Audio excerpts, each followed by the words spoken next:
The logging site was a mess. The modular office had been pushed off the cliff. Deputy Thornton climbed up from the wreckage excited, breathing hard from the exertion. Nobody there. It's weird. Don't you think that's weird? Bored, Mulligan let out a mighty snort. Hell, it's always weird, Thornton. Just a question of sorting out what kind of weird it is this time around.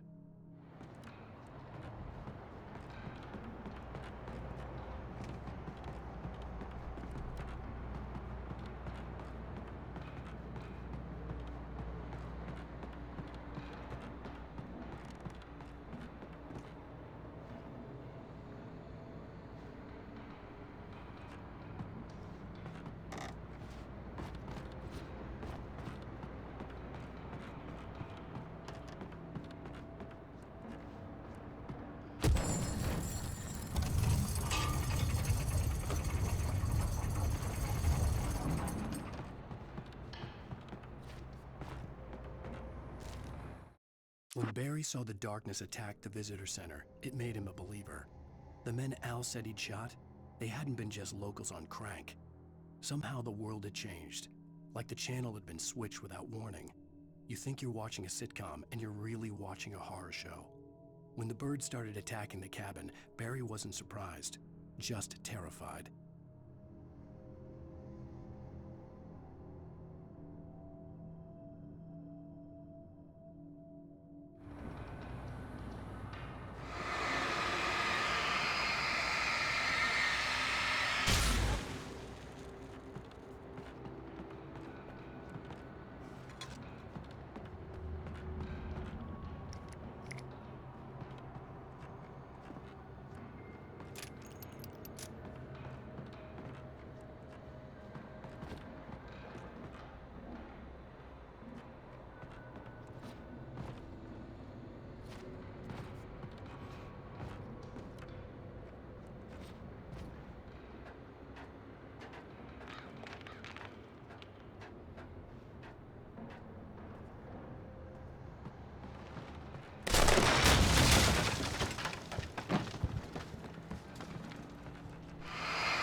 shadows stirred and the wind picked up as I ran through the forest. I felt the dark presence turning its gaze toward me. Then the moonlight was blotted out by dark shadows that raced violently across the ground, moving too swiftly to be natural.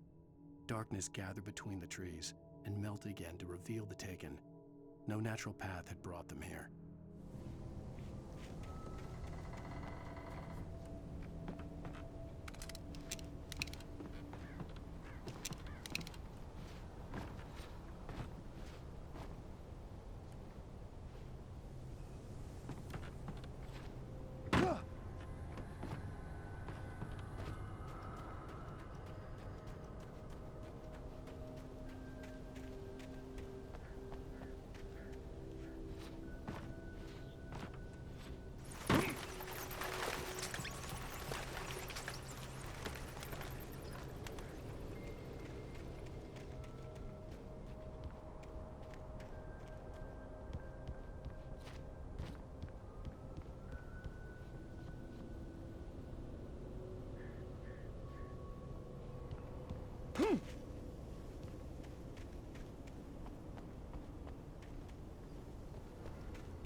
Is a hazardous occupation.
Barry? Ow! The porch is covered with birds. They've got all Hitchcock on me. Stay out of sight. I'm on my way. Don't open the door. What, am I crazy? Stay hidden. I'll be there soon. Just make sure you keep the lights on.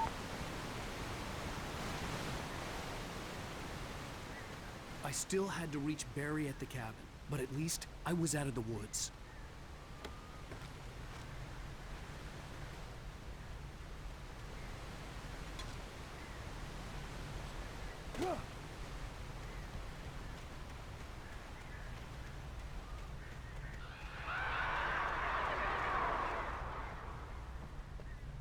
I'd have to get the car from the locked garage.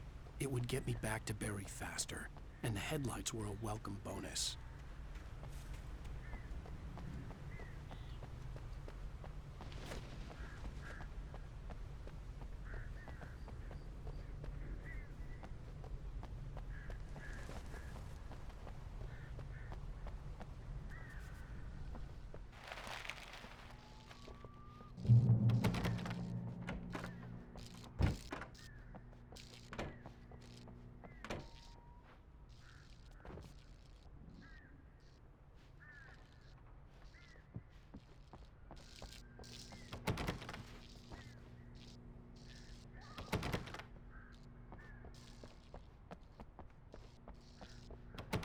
I had to find the key to the garage.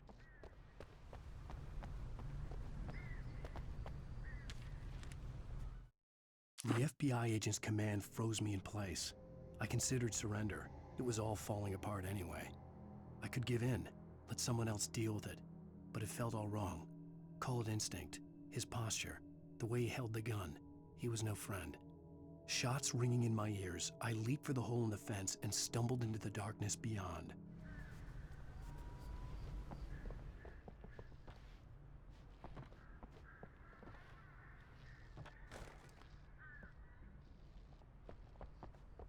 I needed the garage key to get to the car.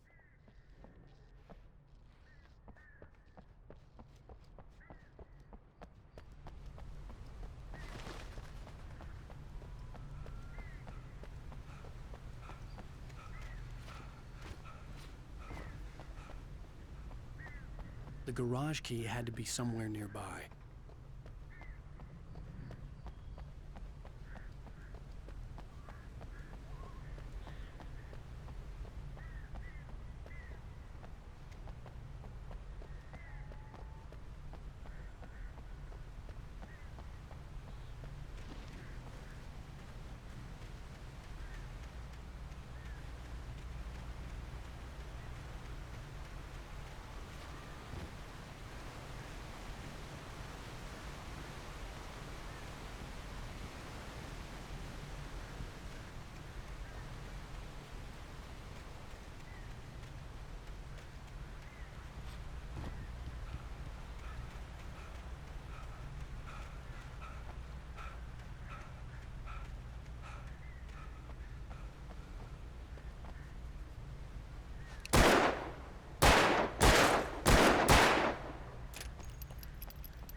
A story is not a machine that does what you tell it.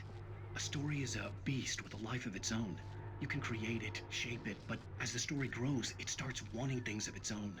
Change one thing and you set off a chain reaction of events that spreads through the whole thing.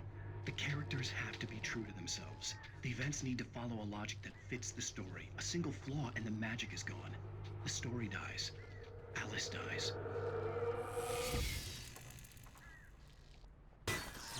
You can afford to find yourself.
flare gun was probably the best weapon I could imagine against the dark things I was facing.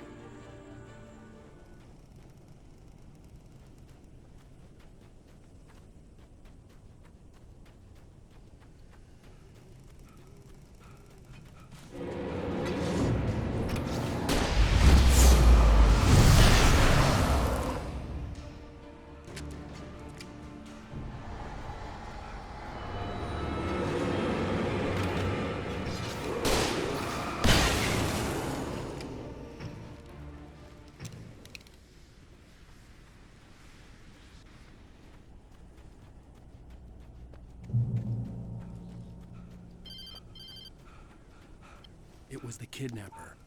You son of a bitch! Where's my wife? Enough horseplay, Wake. You deliver the manuscript, and you can have your woman back. Simple as that. I don't... Listen. Listen. I'm gonna need time to finish it. I still need to write the ending. I need... a week. Not done? I need a week. 2 days. The old Bright Falls coal mine is nearby. You can find it easy, city boy. The main building, there at noon. You bring the manuscript, you'll get your wife. Not, well, get me? Yes, I get you.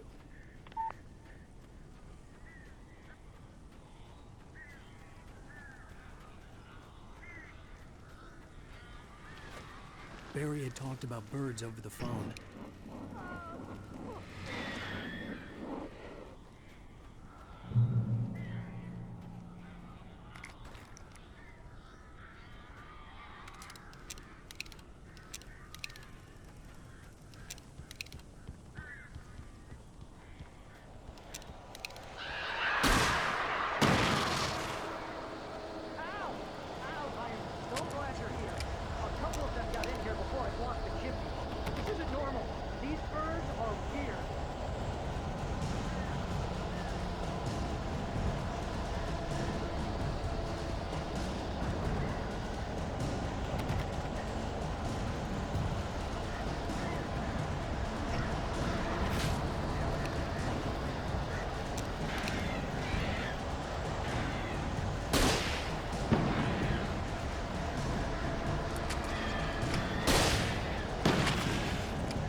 Hey, Al.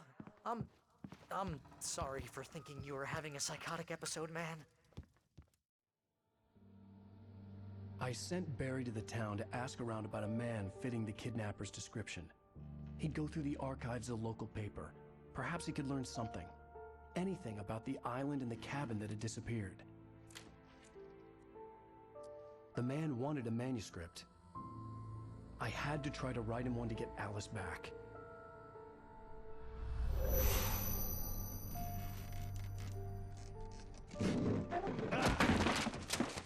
For me, the supernatural had always been nothing but a metaphor for the human psyche, a tool to use in writing fiction. Now, it was happening for real, and I couldn't put a single word on paper.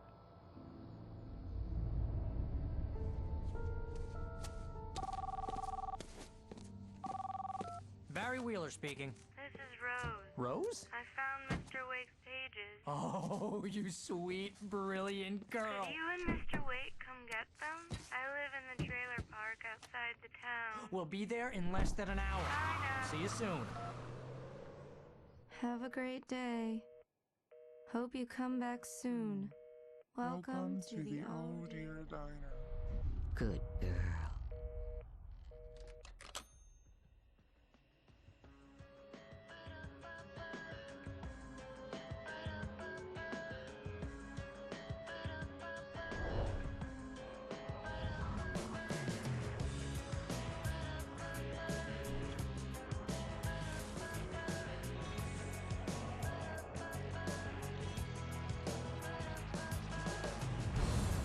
Come here.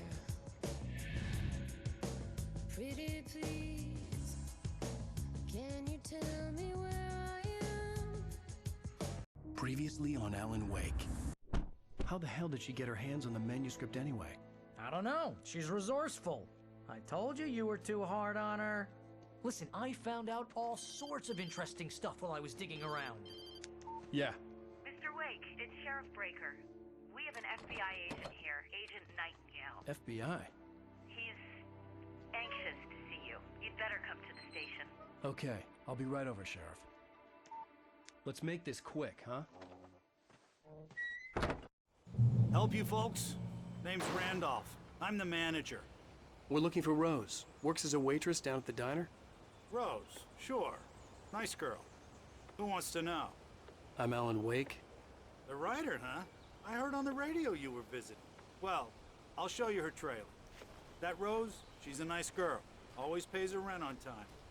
As I was saying, Al, I found all sorts of weird stuff from the local newspaper's archives. This place is crazy.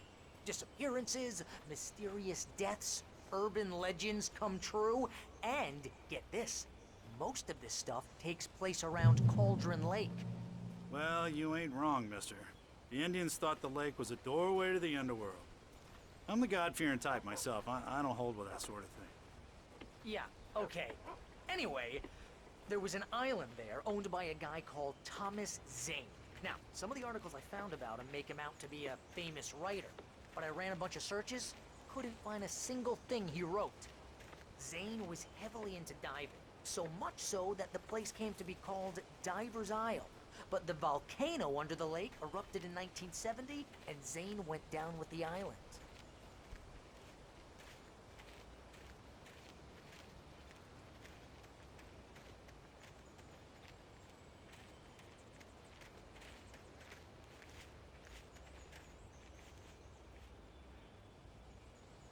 It gets better.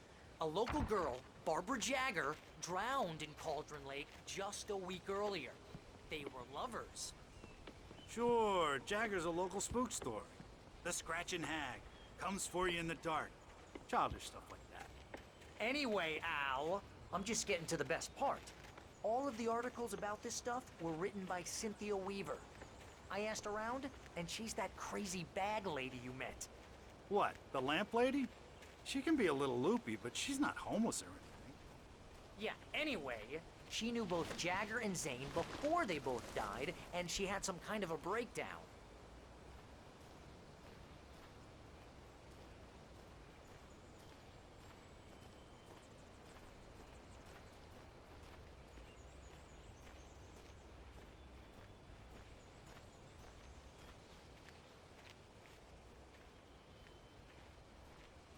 Well, mister, this here's Rose's trailer. You mind me asking what you want with her? We're just here to talk to her, pal.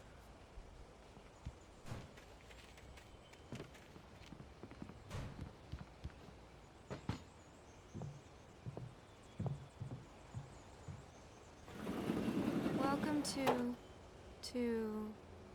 Oh dear, Mr. Wake.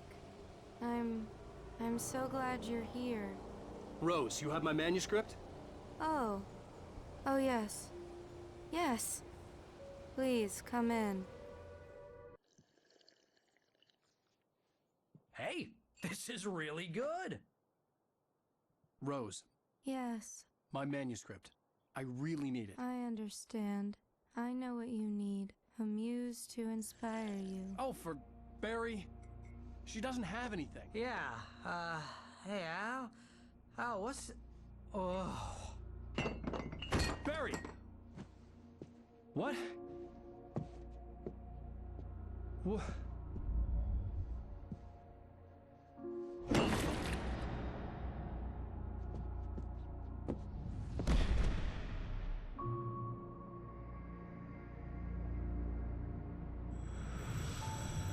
It's coming for you, hiding in my barber's skin. I'm too weak to stop it. You must turn the lights on. I promised I'd come visit you and your lovely wife. You must finish what you started. I insist. You must turn the lights on. Turn the light on. Back to work, boy.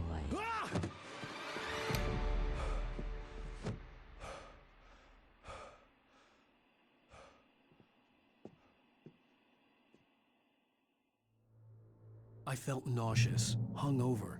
Only anger kept me going. I can't tell reality from dream anymore, but it seems I have an imaginary editor to help me. She's an old woman in a funeral dress. I call her Barbara Jagger. She's very strict. I'm writing faster and faster. My manuscript is being heavily revised. The edits are getting very aggressive, and each day there's less of me and more of her. I hate it, but I know she's right. She promises me I can save Alice this way. She knows more of this than I do. About the complex incantation I'm attempting. About this place. She's worked with another writer under similar circumstances, Thomas Zane. The genre of the story seems to be shifting. It's turning into a horror story. I'm getting close. I can feel it. Rose took a day from me. I had less than 12 hours left to meet the kidnapper. All I could do was get Barry into the car, work something out once I got on the road. Welcome to the Oh Dear Diner. What can I get you today? Coffee? I couldn't work up much hate for Rose. Something had used her to get to me and left its mark. First refill is free. Milk and sugar on the counter there. Would you like to hear today's specials? Thank you. A nice day. Come back soon. My gun and flashlight were gone. I'd have to find a way to get Barry into the car as quickly as possible. There was no time to waste. Mr. Randolph liked Rose. That little smile she had. How she was still sweet when life had tried so hard to make her bitter. It wasn't any of his business what she did in her trailer. But those strangers, the writer and his smart-ass sidekick, looked like trouble. And they'd been in there for hours, way past her normal bedtime. He reached for the phone and called the sheriff's station.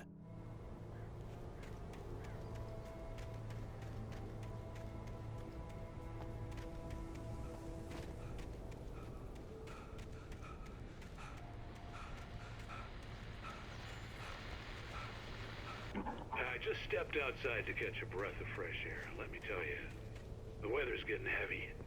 Nights like this make me especially glad I'm here talking to you and not home in bed. Once the weather takes a turn like this, I can't sleep at all. It's all...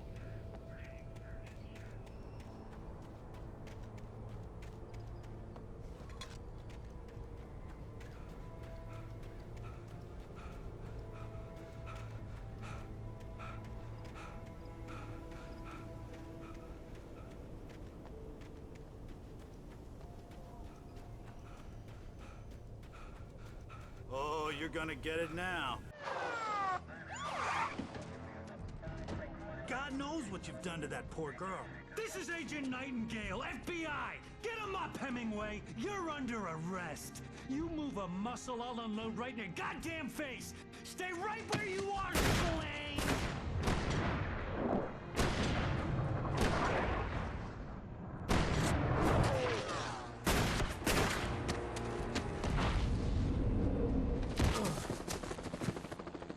What are?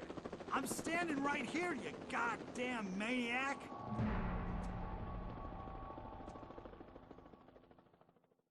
I hated to leave Barry behind. but there was no way I'd miss my appointment with the kidnapper. Give it up, Mr. Wake. Come on. Take it easy on it. Don't let him get away. Move it, move it, move it. Let him get away.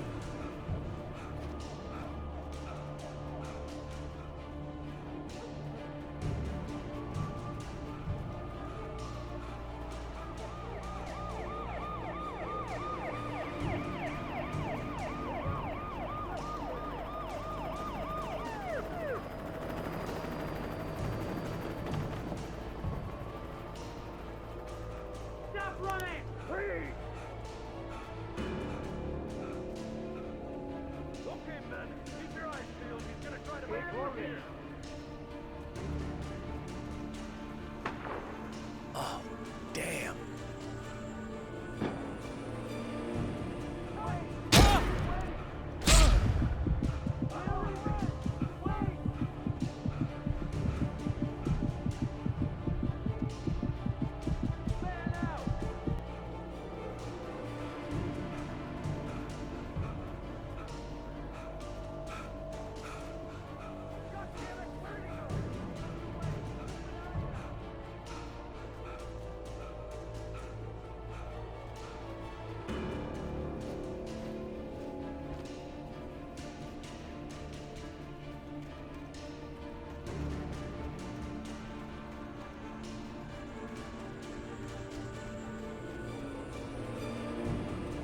He's gone. Come on, guys. We need to head him off. For decades, the darkness that wore Barbara Jagger's skin slept fitfully in the dark place that was its home and prison. It was hungry and in pain. It dreamed of its nights of glory when the poet's writing had called it from the depths and given it a brief, terrible taste of power and freedom. The rock stars had stirred it from the deep sleep the poet had sunk it back to in the end. When it sensed the writer on the ferry, it opened its eyes.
This horror was everywhere I went, circling me.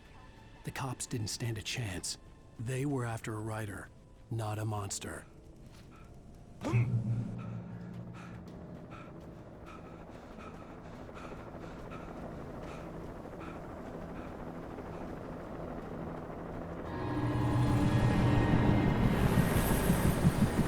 You on the ground. Hold it right there. There's nowhere to run. Freeze!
This is Jane. Mulligan, Thornton, come in. Over. Thornton here. Jane, we got both Wheeler and Rose in custody. They didn't put up a fight or anything. Why, they were... Hey, Mulligan, what are you... Come on! Sit down and give me that. Jane, Mulligan here. Over. Go ahead, Mulligan. Over. We got Wheeler and Rose here. Wheeler's drunk or hopped up on something. Speaking of which, that Fed had a pretty distinctive whiff of Otis Scotch about him, if you know what I mean. Over.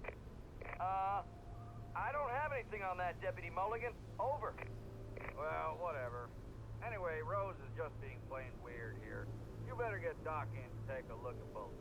Over. Gotcha. You better get them here quickly. The, Fed's gonna want to interview Wheeler. Over.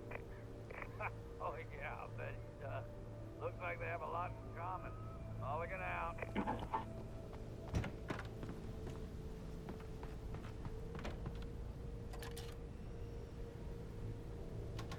I could see the lights of the radio station in the distance.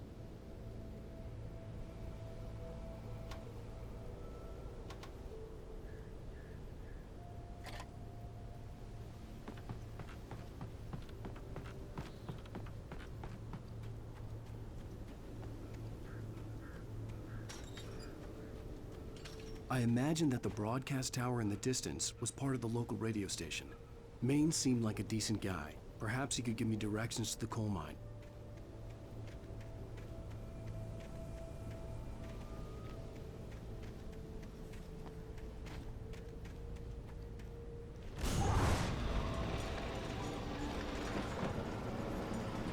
Unnatural shadows clung to the gate. The darkness that was after me was trying to stop me. I wouldn't get through without a light.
It took me a moment to recognize the flashbang grenades.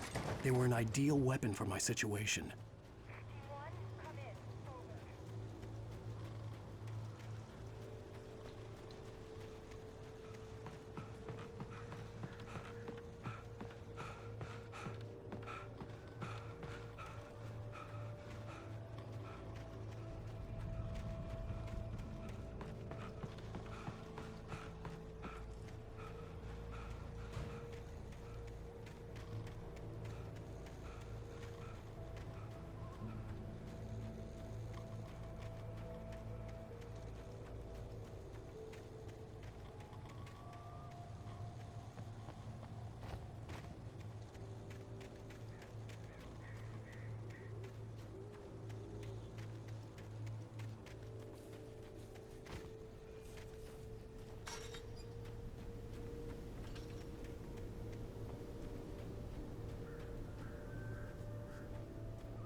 And here's another call.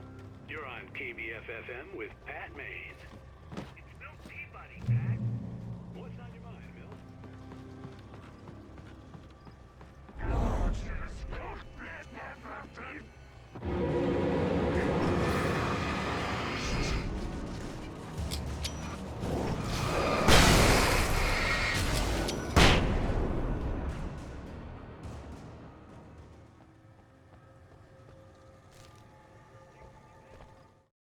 Touched by the dark presence, Rose was lost in a dreamland where everything was drawn in black and gray crayons. The old lady had promised her that all her wishes would come true. She would be Alan Wake's muse. She was smiling so hard it hurt her face. She crushed a bottle full of sleeping pills into the coffee. Deep down inside, she was screaming in terror.